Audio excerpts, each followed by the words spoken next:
Assalamualaikum warahmatullahi wabarakatuh. Pernah nggak sih kalian mikir seberapa jauh akal kita bisa digunakan? Atau malah seharusnya gimana sih cara pakai akal menurut Islam?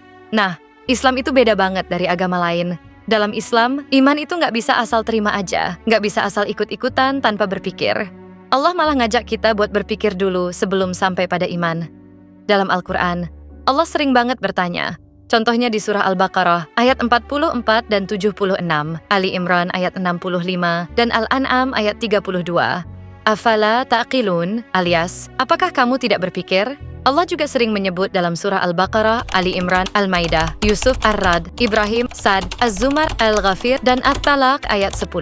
Ulul albab, orang-orang yang punya akal.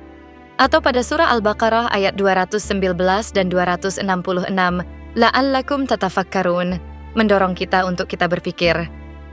Semua tanda keberadaan Allah itu ada di sekitar kita, tinggal kita pakai akal buat mencarinya. Tapi, ini bukan berarti akal bisa dipakai untuk segalanya. Misalnya juga pada surah Al-Ghasyiyah ayat 21 yang berbunyi, Fazakir, innama anta mudzakir, maka berilah peringatan, karena sesungguhnya engkau, Muhammad, hanyalah pemberi peringatan. Akal itu punya peran penting, menemukan keberadaan Allah dan membangun keimanan. Dan yang menarik, hewan nggak diminta buat beriman karena mereka nggak punya akal. Tapi manusia dan jin wajib karena kita punya akal. Kenapa sih akidah nggak boleh ikut-ikutan? Bukannya lebih gampang ya kalau kita tinggal ngikut? Ternyata, iman itu harus berdasarkan kesadaran. Allah meminta kita yakin karena hasil berpikir, bukan karena ikut-ikutan. Kalau kita cuma ikut tradisi, itu sama aja kayak orang-orang di zaman Nabi Ibrahim yang nyembah patung karena alasan nenek moyang kami juga melakukannya, maka kami lakukan sebagaimana mereka, dan kami hanya ikut-ikutan. Allah jelas mencela sikap seperti itu. Akidah itu harus yakin dulu, harus ada dalil, baru kita percaya. Jadi kalau ada yang sampai murtad, itu bukan karena dia cuma ikut-ikutan, tapi karena dia nggak pernah benar-benar yakin sejak awal. Tapi kalau akidah udah mantap, iman kita akan tetap kuat meski nggak ada orang lain di sekitar kita.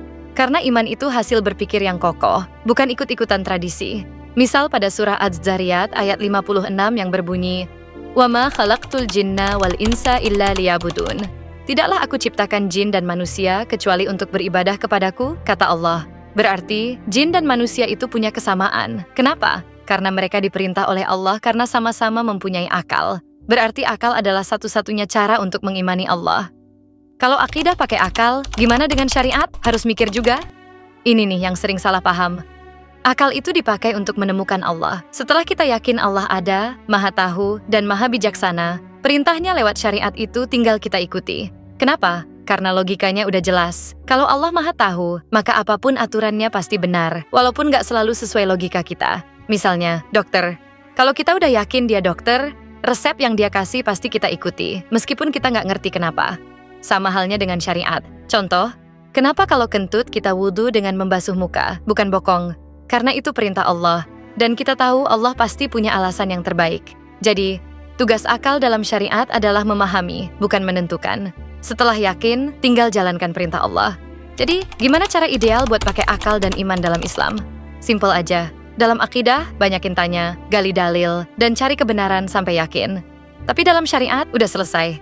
Tugas kita cuma taat, sesuai dengan surah Al-Baqarah ayat 285 dan An-Nur ayat 51. Sami'na wa ata'na. Kami dengar dan kami patuh. Jangan kebalik. Akidah nggak boleh ikut-ikutan, tapi syariat boleh. Makanya fikih kita bisa belajar dari ulama dan taklid, mengikuti pendapat ulama, itu sah-sah aja. Tapi akidah, itu tanggung jawab pribadi. Dengan memahami peran akal dan iman, kita bisa jadi muslim yang gak cuma kuat akidahnya, tapi juga patuh pada syariat Allah. Semoga ini bisa jadi pengingat kita semua untuk terus belajar, berpikir, dan makin yakin kepada Allah Subhanahu wa Ta'ala. Dan semoga ini bisa menjawab semua pertanyaan dari keraguan dalam berpikir tentang eksistensi Allah. Wallahu a'lam bishawab. Wassalamualaikum warahmatullahi wabarakatuh.